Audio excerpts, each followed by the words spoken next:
Entonces, frente a estos cambios repentinos en el mundo moderno, la aceleración en la generación de conocimientos, en los cruces de dimensiones para abordar cualquier tipo de problema, eh, nos obliga entonces a, a cambiar la forma de pensar y a distinguir, perdón, entre lo complicado con el cual estamos obligados a razonar y ahora lo complejo.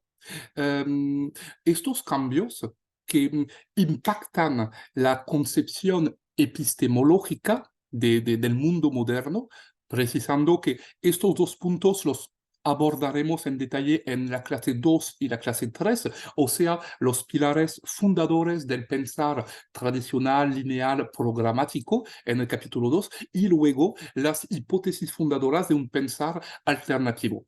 Primero, en este momento nada más estamos en el acta de estos cambios que entonces nos ponen en la situación de una persona que ya no puede entender finalmente un gatito perdido que ya no logra apropiarse su contexto. Eso pasó por tres grandes rupturas a lo largo del siglo XX en cuanto a la noción que consistieron en el paso de la noción de objeto a la noción de sistema. Esa es la idea fuerte que debemos entender, de que toda la ciencia moderna, desde Descartes, Newton, se funda en la idea de que una relación de causalidad se puede establecer entre dos objetos separados. Y entonces A provoca B, que provoca C, etc. La noción de sistema sigue siendo compatible con esta concepción causal de los eventos, obviamente, pero implica la idea que profundizaremos después de bucle de retroacción, de recursión, de tal forma que la estabilidad de un sistema ya no se puede concebir de la misma forma como la de un objeto. Me pueden decir, ok, pero ¿en qué medida eso me impacta en mi quehacer? Precisamente, tomemos un ejemplo para ilustrar, ejemplificar. Um, Justo después de la explosión de la central de Chernobyl, una nube radioactiva pasó por toda Europa, hasta cruzó una parte del Atlántico, y en particular en las islas británicas, la parte que ha sido más expuesta fue el territorio de Escocia. Entonces, el gobierno de Londres, la capital, mandó a Escocia a todos sus expertos, biólogos, químicos, físicos, expertos nucleares, etcétera, etcétera, para investigar en detalle el impacto que podíamos anticipar acerca de esta nube radioactiva. Y después de como 10 años de investigación, una serie de estudios comparativos logró mostrar que hasta el menos educado de los campesinos locales había logrado producir una interpretación acerca de las consecuencias de esta nube radioactiva que se revelaron, en fin de cuentas, más pertinentes que las conclusiones de los expertos. Eso se puede poner en comparación con otro caso que estudia este sociólogo británico Brian Wine. em, con los trabajos de un sociólogo llamado Van der Ploeg, que él estudia en Perú un cambio político en los años 60, a través del cual una parte de la entre comillas, élite joven del país, se fue a estudiar en otros países, Estados Unidos, Alemania, Japón, etc. Y regresando a su tierra natal, consideró que la agricultura local no correspondía a ninguno de los planteamientos económicos que estudiaron en sus universidades y que entonces había que reformar toda la producción agrícola de Perú y reformando a partir del consumo de la producción de la papa. Spoiler alert, resultó ser un fracaso económico y como lo sugiere Brian Wine, aquí vemos el desarrollo de la nube radioactiva, que vivimos en un mundo en el cual fundamentalmente existen los que poseen el conocimiento y entonces se pueden apropiar simbólicamente hablando cierto monopolio a la verdad, por lo menos en una zona de conocimiento, y los que no poseen este mismo nivel de conocimiento, esa misma dignidad simbólica, y entonces solo tienen derecho a callarse. Hay un pequeño chiste que me gusta y me permite resumirlo. Es un profesor de la Universidad de Harvard, o sea, bastante prestigioso, gana buen sueldo, tiene un carro del año y hasta un chofer que lo conduce cada día al trabajo. Y el chofer algún día le pregunta, profe, ¿no podría por favor asistir a sus clases? Porque la verdad me estoy medio aburriendo en el auto todo el día y me gustaría poder asistir, me cambiaría. Ok, el profe, muy bien, vente, por favor, vente a asistir a mis clases. Y así durante un semestre completo, el chofer viene en el fondo de la sala, se sienta, asiste a las clases silenciosamente y después de un semestre le dice al profesor, ay, profesor, la vida en sí injusta, ¿verdad? Porque mucho respeto, pero después de asistir a un semestre completo de sus clases, yo creo que yo podría impartir su clase. Trato hecho, dice el profe, va, hagámoslo. El semestre próximo yo te doy acceso a las clases, te vienes con traje corbata, yo me voy sentando al fondo de la sala sin decir nada y te dejo impartir la clase.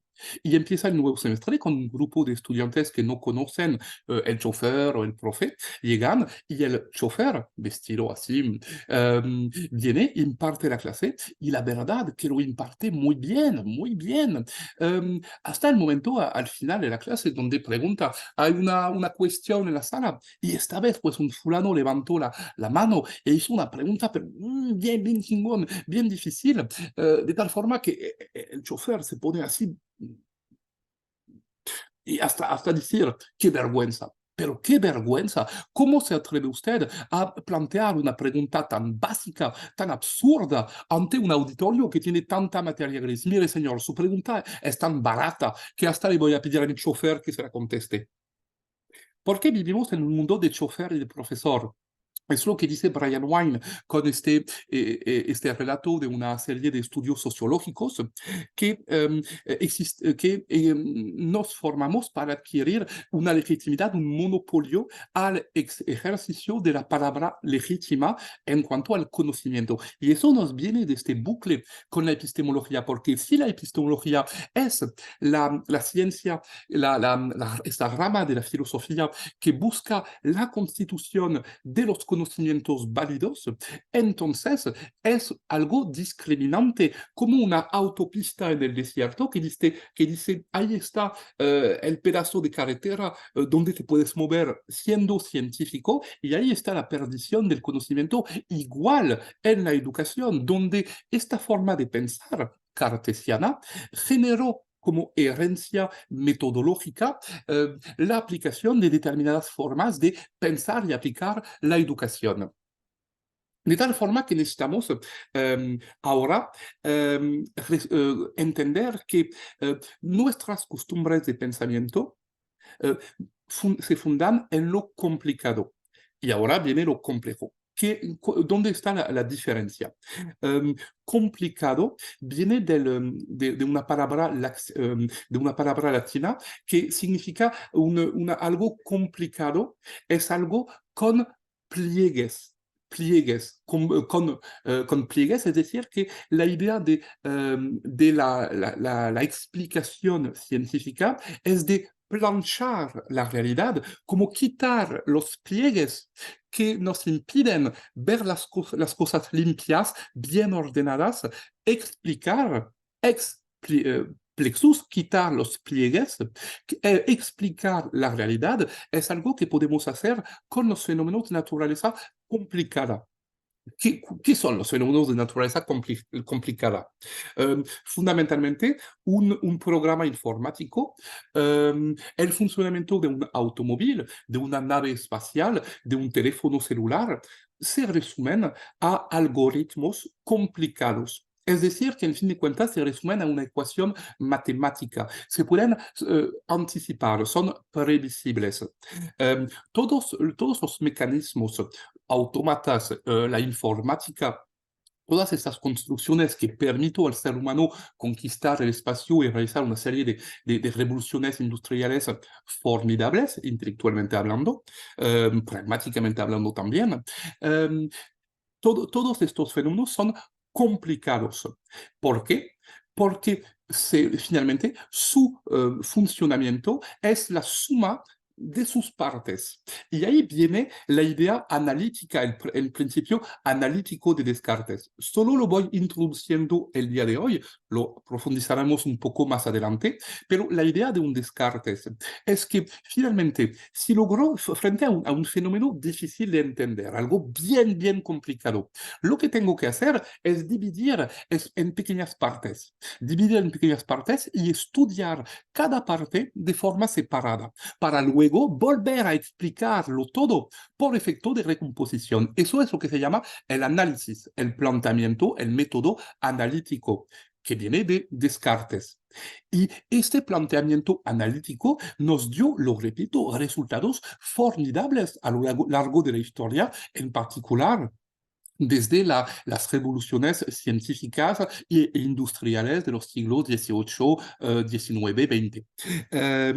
De tal forma que no se trata de criticar una forma de pensar analítica, lo repito, ha dado resultados formidables. Pero esta forma de pensar analítica, dividir para mejor explicar,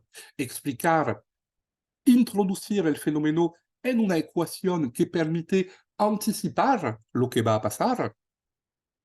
Todo eso es posible con fenómenos de cierta naturaleza, pero el método analítico aplicado a otros fenómenos de otra naturaleza empieza a fracasar. Es en particular lo que pasa con toda una serie de fenómenos físicos por una parte, sociales por una parte, donde existe la noción de emergencia, de propiedad emergente. Fundamentalmente, un fenómeno complicado no tiene propiedad emergente. Un fenómeno complejo tiene emergencias, propiedades emergentes. Aquí es importante precisar que muchos piensan que el pensamiento complejo sería como monopolio o privilegio de las ciencias humanas. Debemos precisar que eso es falso, que históricamente hablando, el pensar complejo nació en el campo de las ciencias físicas para luego exportarse a las ciencias humanas. Para ilustrarlo, tomemos un ejemplo.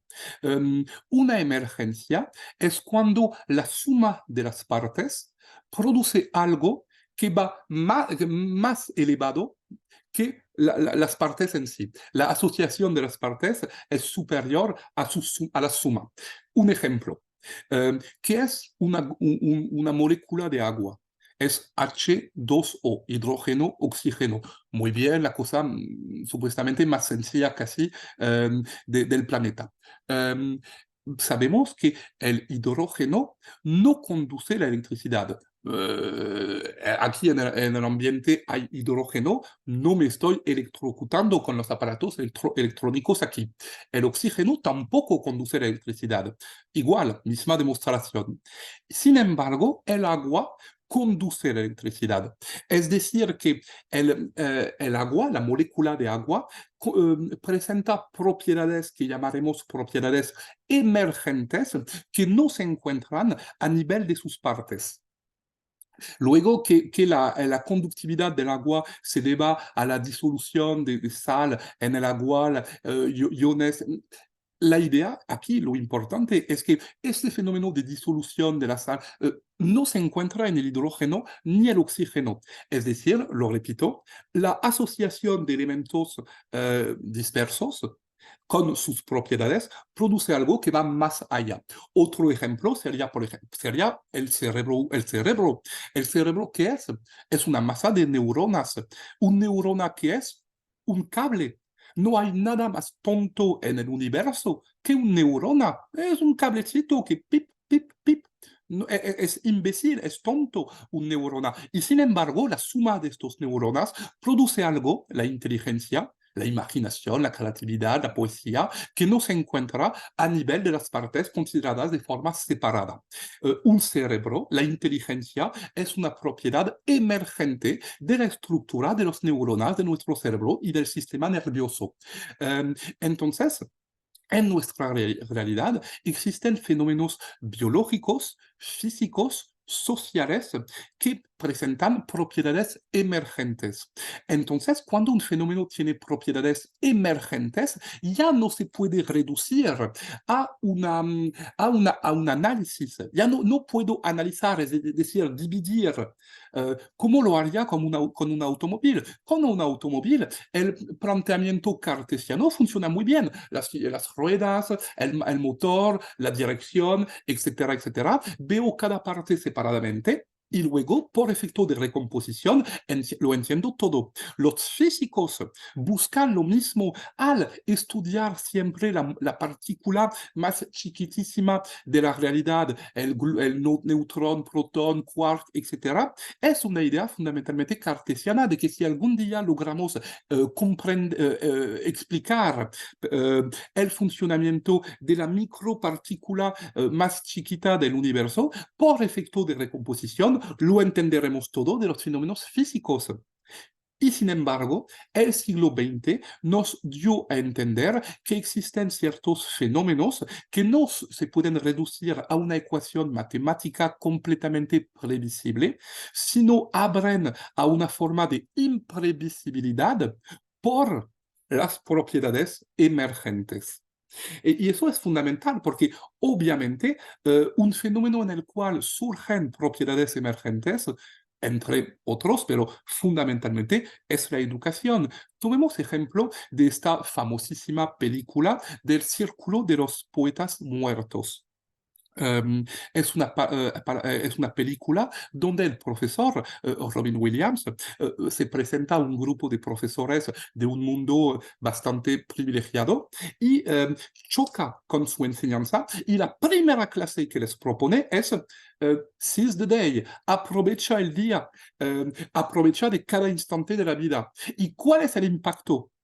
Si lo resumimos finalmente al concluir la película, el suicidio de uno de sus estudiantes. Aprovecha la vida no y no provocó directamente, causalmente, pero generó, hasta provocó esta tragedia de un suicidio.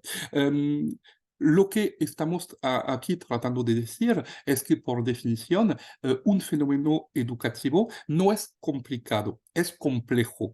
Eh, ¿Por qué entonces en ciertos tipos de fenómenos surgen emergencias y por qué en otros no? ¿Por qué en un automóvil no hay emergencia, en un estudiante, en un cerebro, en una molécula de agua, en la gran mancha de Júpiter? No podemos anticipar todas sus fluctuaciones. ¿Por qué hay emergencias? ¿Por qué hay emergencias? Las emergencias surgen de este cruce entrecruzamiento de varias dimensiones que interactúan al mismo tiempo. En la educación, eh, todo eso se percibe a través de esta búsqueda de un método único para impartir, para incluso diseñar currículas que se trate después de aplicar casi de forma mecánica, diluyendo la competencia del docente a la aplicación de un método externo a su implicación profesoral. De tal forma que todo lo que estamos diciendo acerca de las revoluciones inadvertidas del mundo moderno, es decir, esta multiplicación de los fenómenos de naturaleza compleja que producen emergencias y se revelan imprevisibles. La complejidad no nació en el siglo XX. Si existe en una molécula de agua, es que existe desde siempre.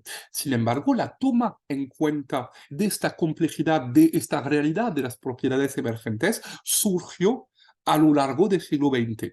Veremos en el capítulo 2 las grandes corrientes que participaron en esta institucionalización de un paradigma nuevo, no solo una sensibilidad, no solo una cosmovisión, sino una propuesta metodológicamente coherente, organizada.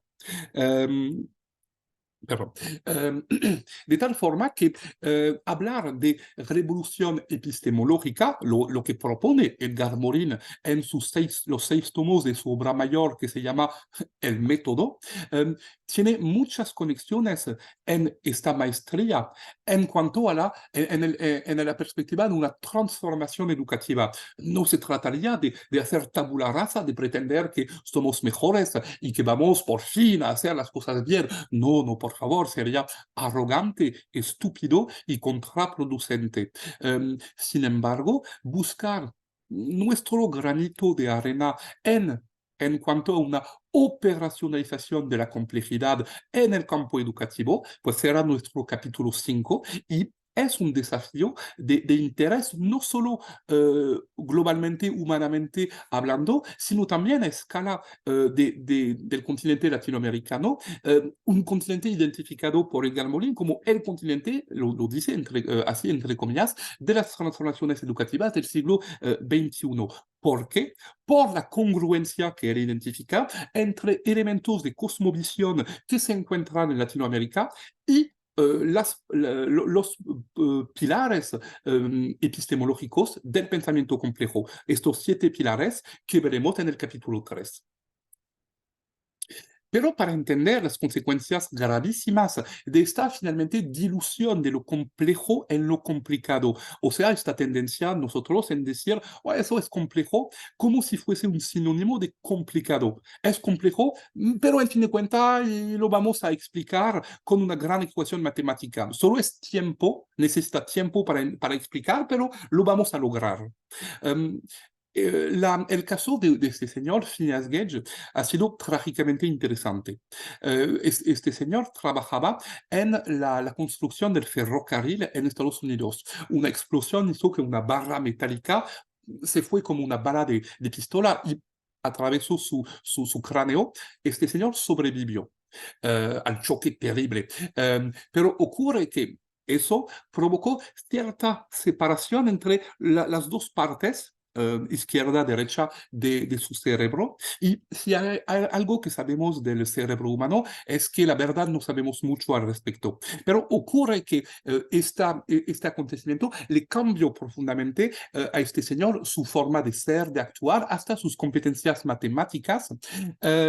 Y había desarrollado ciertas aptitudes que hoy en día asimilaríamos a capacidades de computación, cuando había perdido, por otra parte, muchas actitudes de conexión de las ideas y también de sociabilidad.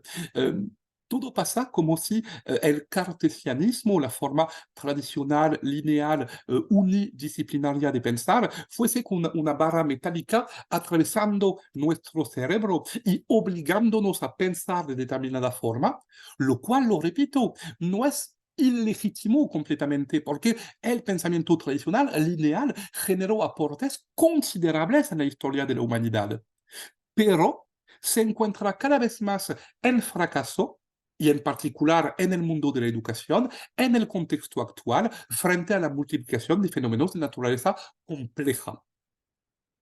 De tal forma que esta linealidad del pensamiento tradicional que ha ido repitiéndose con generaciones de investigadores, ciudadanos, profesionistas, educadores, eh, o, eh, es congruente con cierta segmentación disciplinaria, cierta incapacidad a propiciar el diálogo entre disciplinas. Y esta concepción realmente ha ido atravesando todas las ramas del conocimiento moderno. Todos nosotros, incluso sin haber realizado grandes estudios universitarios o si, estando especializado en otras cosas, pero todos nosotros hoy en día estamos vehiculando esta forma de pensar, este paradigma cartesiano positivista. De tal forma que en la educación genera primero una jerarquización de los niveles, una segmentación de los conocimientos y una ceguera entre las disciplinas. Eh, ¿qué ¿qué podemos hacer finalmente? Antes de buscar una vía de operacionalización en el quinto capítulo, primero recordemos que las disciplinas son avances esenciales para la cierta especialización del conocimiento. En el documento texto de la clase hay un recuerdo, una síntesis del aporte de Augusto Comte al respecto. No se trata en sí de criticar ciegamente una concepción disciplinar del conocimiento. El hecho de identificar un objeto de estudio, de aplicarle un método y así de forma enfocarse únicamente en este micromundo tiene mucho sentido, pragmáticamente, heurísticamente hablando. Pero imaginemos ahora que queramos abrir esta brecha. ¿Cuál es la distinción entre multidisciplina, interdisciplina y hasta la transdisciplina? Imaginemos que estemos organizando una charla, una junta sobre el tema, por ejemplo, de la frontera. Y vienen diferentes expertos, un geógrafo, un economista, un historiador, etcétera, y cada uno de estos expertos habla 15 minutos acerca del tema. El historiador, la frontera, el geógrafo habla de la frontera, etcétera. Aquí estaríamos en una multidisciplina, o sea, una yuxtaposición de discursos disciplinares acerca de un mismo fenómeno. Si ahora estos expertos empiezan a debatir entre ellos, no solo hablar cada uno su lugar, sino en una gran junta, una palabra abierta, ya entraríamos en la interdisciplina, una búsqueda de interfecundación, de cruce de los conocimientos. Pero no estamos todavía en la transdisciplina. Y es lo que veremos en el capítulo 3. La transdisciplina implica un desafío suplementario, porque hoy en día, fundamentalmente, cuando un historiador habla de frontera, cuando un geógrafo habla de frontera o un economista, no hablan de la misma cosa, porque en cada área del conocimiento, cada concepto se ha ido especializando de tal forma que el diálogo entre diferentes disciplinas ya se vuelve imposible. Y como bien lo dice Morin, el desafío de la transdisciplina implica la generación de conceptos integradores, en particular tres principales que vienen de Edgar Morin, que veremos en el capítulo 3, para facilitar este diálogo, esta interfecundación entre las disciplinas. Y para concluir esta primera clase, me gustaría tomar otro ejemplo real de una investigación que se realizó en los años 50 en Estados Unidos. Un grupo de científicos deseaba materializar, objetivar la noción de belleza humana. Un buen desafío, ¿verdad? Y entonces, ¿cómo hicieron? Decidieron tomar como modelo pues la cara, el rostro de aquella famosa actriz Grace Kelly, actriz de Hollywood, luego princesa de Mónaco después de su matrimonio, bueno, famosísima. Y entonces realizar una serie de medidas, hacer la inclinación de la nariz, la distancia entre los ojos y todo esto, con el propósito de objetivar, de evidenciar matemáticamente hablando la noción de belleza, considerando que ella es la belleza, el emblema de la belleza, y que entonces todas las mujeres tienen que parecerse a ella. Y hasta producir una gran ecuación matemática que comparada con las medidas de cualquier persona, bueno, en este caso cualquier mujer encontrada en la calle, comparar sus medidas con la ecuación de base y poder establecer un índice de belleza. Y obviamente, según esta perspectiva, esta ecuación, pues las mujeres de África, de Asia, de Latinoamérica resultaban feas, obvio, porque no correspondían al estándar de belleza que se había planteado al inicio. No pretenderé que las mujeres de África, Asia, no, obviamente que no. Y entonces eso nos plantea la pregunta, pero no estaríamos aquí en una concepción de apropiación de la verdad, que yo tengo el conocimiento, yo soy experto, científico, tengo maestría, doctorado, etcétera. Por favor, cállate, yo te voy a decir, esa es la verdad, esa es la belleza, yo te lo voy a explicar. Podríamos suponer esta concepción una concepción algo nihilista, nihilista de nihil en latín nada, es decir, pues finalmente no hay belleza porque a ti te gustan las rubias, las morenas, a ti te gustan los... bueno, no vamos a ir en lo trivial, pero cada quien sus gustos, cada quien sus preferencias y finalmente, bueno, no hay verdad. Solo hay opinión. Tú prefieres así, tú prefieres acá. No hay verdad. Todo es opinión. Eh, pero existen finalmente criterios de belleza que podrían imponerse, bueno, imponerse, afirmarse de manera independiente de una opinión, de un criterio nihilista, porque entre la concepción cartesiana, esa es la verdad, te lo voy a imponer, y la concepción nihilista, no hay verdad, solo existe la opinión, nos gustaría encontrar un camino intermedio que permita sugerir que existe sino la verdad, por lo menos el conocimiento, y darnos una vía metodológica para tender a un conocimiento cada vez más pertinente, coherente, sino objetivo, por lo menos solidificado con la intersubjetividad.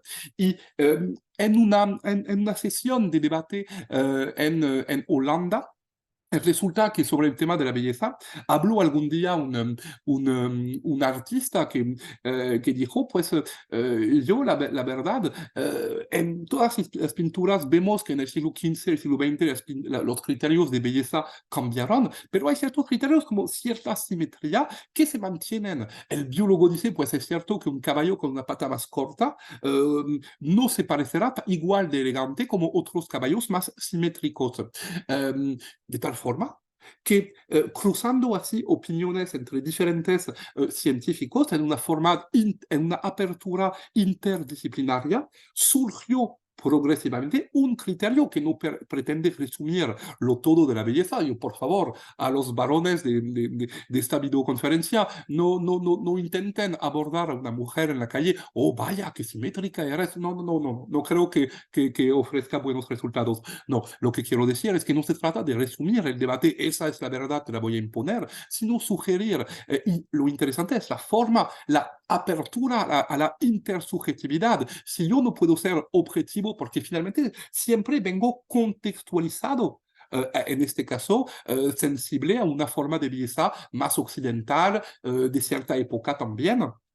Eh, todo conocimiento que viene de mi parte siempre vendrá contextualizado, de tal forma que si yo no puedo tender, como lo decía Descartes, como lo dice el pensamiento tradicional, la objetividad como el criterio de legitimidad de los conocimientos, si finalmente la objetividad no existe de forma absoluta, por lo menos puede mantenerse la honestidad y la humildad sabiendo que uno no lo puede saber todo. Yo, incluso con los mayores esfuerzos de transparencia, no podré completamente olvidar mi sexo, mi nacionalidad, mi edad, etcétera, el contexto, mi historia de vida, de tal forma que mis conocimientos siempre vendrán algo mezclados, contextualizados con todo lo que me rodea. Sin embargo, esta humildad abre una forma de honradez intelectual, humildad, honradez,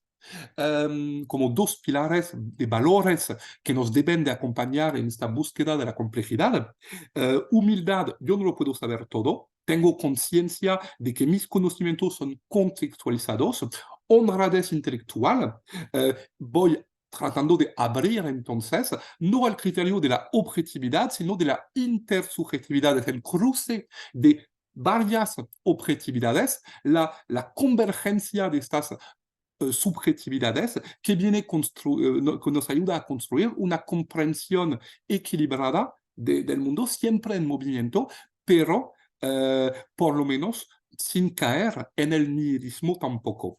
Así que en esta primera clase tratamos de mover toda esta nube de conceptos acerca de qué es el conocimiento, de dónde viene, cuál es su valor, para poder ahora en las dos clases siguientes aterrizar estos aportes a través de un tríptico de preguntas fundamentales de la epistemología para bien poder comparar, bueno, finalmente, qué es pensamiento tradicional, qué es pensamiento complejo y a partir de eso, cómo yo me puedo ubicar a partir de estas hipótesis fundadoras para hacer complejidad en mis investigaciones o en mi quehacer educativo.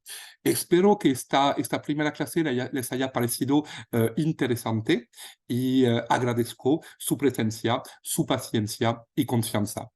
Muchas gracias.